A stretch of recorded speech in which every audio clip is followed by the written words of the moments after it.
थैली है, और ऐसे ऐसे कहीं वीर की थैली नहीं है। ब्रह्मचर्य जो वीर है उसकी कहीं थैली नहीं है। वो पूरे रक्त को वो मनोवाह नाड़ी मथानी की तरह चिंतन से, जब आपका कामोत्तेजित चिंतन हुआ तो मंथन कर देगी। अब मंथन कर दिया तो फिर लघु शंका में, स्वप्न दोष में किसी न किसी तरह वो निकल जाएगा। अखंड ब्रह्मचारी के लिए चिंतन भी रोकना है, क्योंकि ध्यायतो विषयान, जहां हम विषयों का ध्यान किया, संगस्तेषु उपजायते, उसमें आसक्ति पैदा होगी, फिर क्रियाएं आगे होने लगेंगी। तो हमारा जिधर कामाकर्षण है उनके संग से, उनके संभाषण से बचे। पहला, सबसे पहला कर्तव्य जीवन में ब्रह्मचारी को कभी भी सानिध्य प्रगट में या एकांत में काम संबंधी चेष्टाओं का नहीं करना चाहिए। बिल्कुल किसी भी बहाने से संभाषण, किसी भी बहाने से स्पर्श, किसी भी बहाने से चित्र आदि देखना, वो आजकल मोबाइल भी होते हैं तो मोबाइल माध्यम में, क्योंकि कामोत्तेजना जब चढ़ती तो वही विषय हमें अच्छा लगता है, तो उस विषय का किसी भी तरह से हम पोषण न होने दें। ये पक्की जीवन की बात समझ ले। अगर ब्रह्मचर्य रहना है तो विपरीत आकर्षण जो हो रहा है उससे हमें दूरी बना के रहना। अगर तनिक भी सिद्धि कोई दिखाए तो गिर ही जाएगा, वो भ्रष्ट ही हो जाएगा। और जब ब्रह्मचर्य रहा जाता है तो उसको सुविधा माया देती है ब्रह्मचर्य नष्ट करने की। ये बैठालना चाहिए।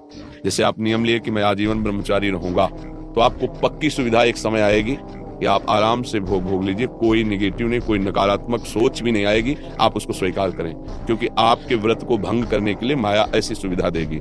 आपको ऐसी सेवा मिलेगी या आपकी ऐसी सेवा होगी। कई तरह के विधान पेश किए जाते हैं विपरीतता अंदर पैदा करके भ्रष्ट करने के। तो साधक जीवन भर इस बात से सावधान रहे यदि नैष्ठिक ब्रह्मचर्य। दूसरी बात, जब हम स्नान करें तो नाभिदेश को बहुत ठंडा करें।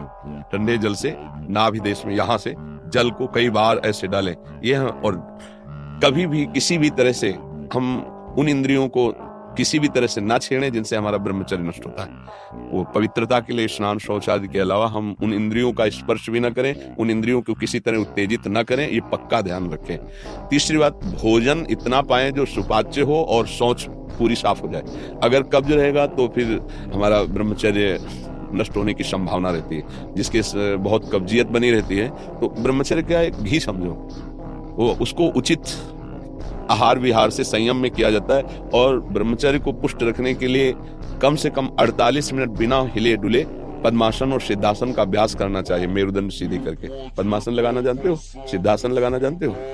सिद्धासन, हाँ, अभी तो ऐसे नहीं बताया जा सकता ना, क्योंकि क्रिया है उसमें।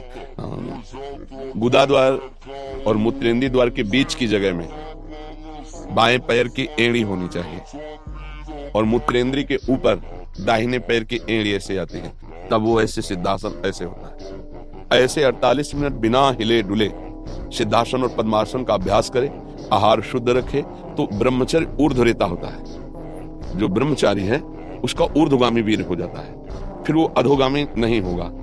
यदि अधोगामी शुरू हो गया है तो ऊर्ध्वगामी करने में बहुत कष्टप्रद। अभी आपकी नवीन अवस्था है, बहुत बढ़िया अवसर है जीवन को ब्रह्ममय बनाने का। तो खान पान में खटाई, अधिक मिठाई, वो पदार्थ जो कब्ज बना दे, गरिष्ठ हैं, उनका त्याग। ब्रह्मचारी का मतलब एक बीमार अवस्था वाले का जैसा भोजन है।